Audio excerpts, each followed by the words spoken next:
Olá pessoal, eu sou o Júnior Campos Prado e tenho mais dicas para vocês hoje. Vai ser bastante legal porque hoje eu vou passar 7 erros, são 7 erros mais comuns que acontecem quando é feito a base de sustentação de uma obra, ou seja, a gente chama de infraestrutura, tá? Então eu vou começar a falar que primeiramente o que acontece, tá? No outro capítulo eu vou falar sobre projetos, tá? Agora eu já estou dentro da obra. Dentro da obra, o que acontece? A locação da obra. Existem, infelizmente, muitos erros de obras que podem até acontecer de serem vistos mais tarde, mas que ocorrem desde o início, que é na locação da obra. Ou seja, juntamente, né, com o teu projeto, você tem que estar na obra e fazer nada mais, nada menos do que gabaritar a obra, fazer com que você consiga colocar aonde vão as paredes, já fazer todas essas previsões com marcações. Você tem dos eixos, né, das paredes, e aí vai te auxiliar para ver onde vão estar as brocas, aonde vão ter as futuras vigas, os pilares.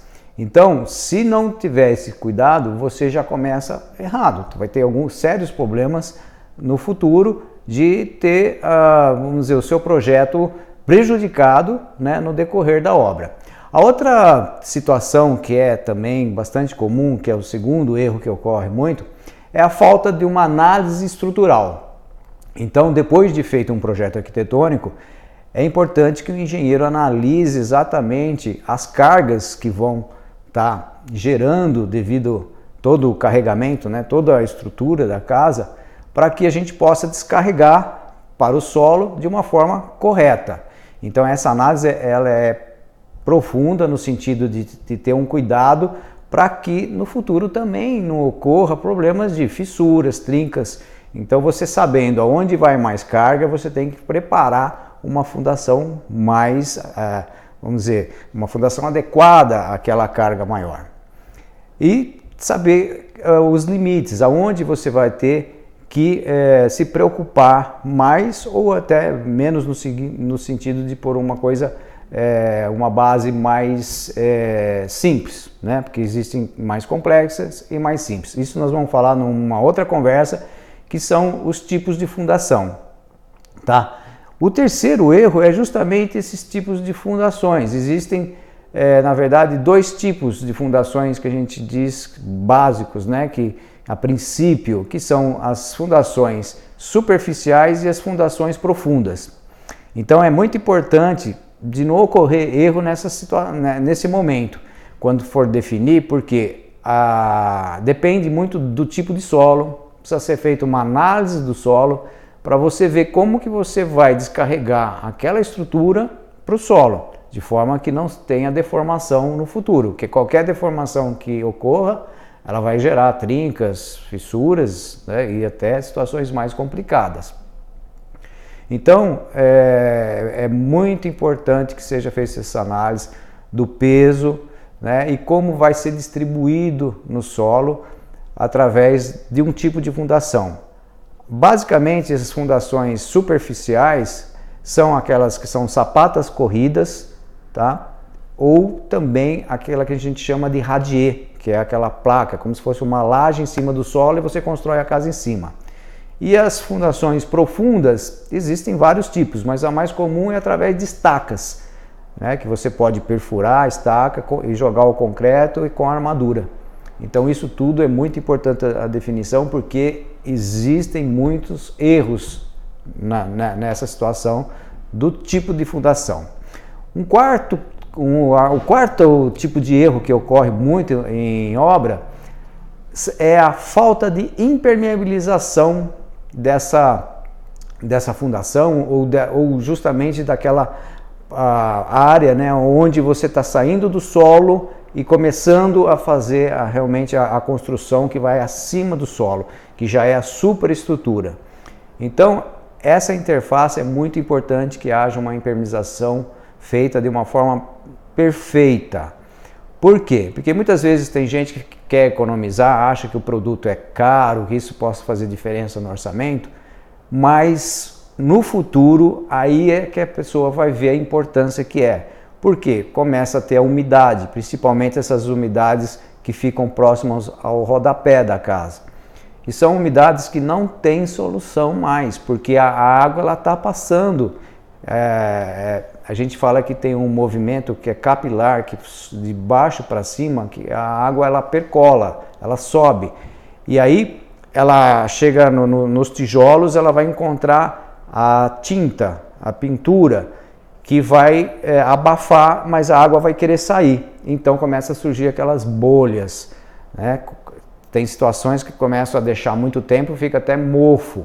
Então tudo isso é de fundamental importância não ter esse erro em impermeabilização. Então tem que ser feito, tem impermeabilizações adequadas a cada situação.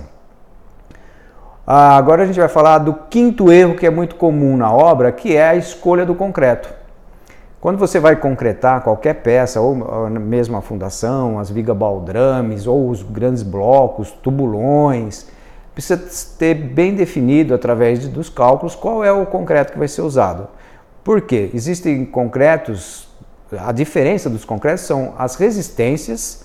Você tem concreto com resistências de 20 MPa, 25, 30, 40 e, claro, essa é muito importante. Se for definido no projeto que é necessário um concreto de 40 MPa, você não pode colocar uma de 30, 35. Por quê? Porque não vai garantir, não adianta nada você achar que está economizando e depois vai ter um problema sério futuro. Então esse dado é muito importante, que é a escolha do concreto. E também existe a situação de que tem concretos que ele tem que ter uma fluidez maior. Às vezes ele é até bombeável, você através de uma bomba você leva ele até essa estrutura, por exemplo, uma fundação. E quanto mais água você coloca no concreto, menor cai a resistência dele. Então, quando você tem um concreto mais fluido, que vai, por exemplo, através de uma bomba, você precisa ter uma resistência. Para ela manter a resistência, teoricamente, o traço ela tem que ter mais cimento. Então, por isso, a escolha do concreto é muito importante para poder falar, é bombeável? Então você quer um FCK 30? Então vai ser calculado dentro daquela fluidez que você quer, mantendo a resistência. Então esse foi o quinto erro que ocorre muito nas obras. O sexto erro que ocorre também é o seguinte: quando se faz um projeto e não analisa o terreno real dele. Então, às vezes você tem muito corte, porque nós podemos fazer cortes e aterros, né? O ideal é que tenha um equilíbrio, né? Você, por exemplo, você vai cortar uma parte do terreno quando são terrenos inclinados. Então você corta e o que sobra de terra aqui, o que você tirou daqui, você aterra o outro lado. Então, normalmente você tem esse equilíbrio, você tem uma economia. Agora, tem situações em que não é feito essas análises e aí ocorrem os erros, porque ou é necessário muito corte, ou, às vezes pior ainda, são os aterros, porque você tem que trazer terra de fora para poder nivelar aquele terreno de acordo com o projeto feito. Então existe muito erro aí nessa análise de conhecimento do terreno e de fazer um projeto adequado àquele terreno. Então esse foi o sexto erro. O sétimo erro, que é bastante comum também, é quando você tem os aterros ou quando você vai fazer um corte e vai defender a terra que tem acima no terreno vizinho, então você vai fazer o muro de arrimo. O muro de arrimo é uma estrutura que vai, na verdade, segurar a terra do outro lado. Então vai ter uma situação em que existe terra de um lado e do outro lado não tem a terra. Então aquele muro, ele não é um muro comum, é um muro estrutural, que a gente chama muro de arrimo, que ele vai segurar essa terra.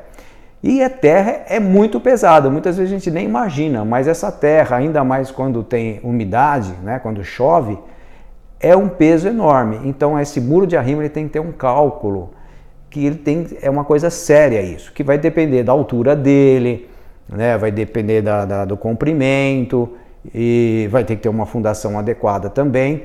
Então esse tipo de erro é muito sério também, que é o sétimo erro que a gente está passando para vocês, que é muito comum, que precisa tomar cuidado em qualquer obra. Então é isso aí, pessoal. São 7 erros de infraestrutura, ou seja, 7 erros que começam na base de sustentação da sua obra. Então, só para recapitular aqui, erros na alocação da obra, erro na análise da estrutura, são erros de tipo de fundação, erro na impermeabilização, erros na escolha do concreto e também é importante perceber e tomar cuidado no 6º erro, que é o cortes e aterros, né, de acordo com o projeto, precisa ser uma coisa muito bem feita.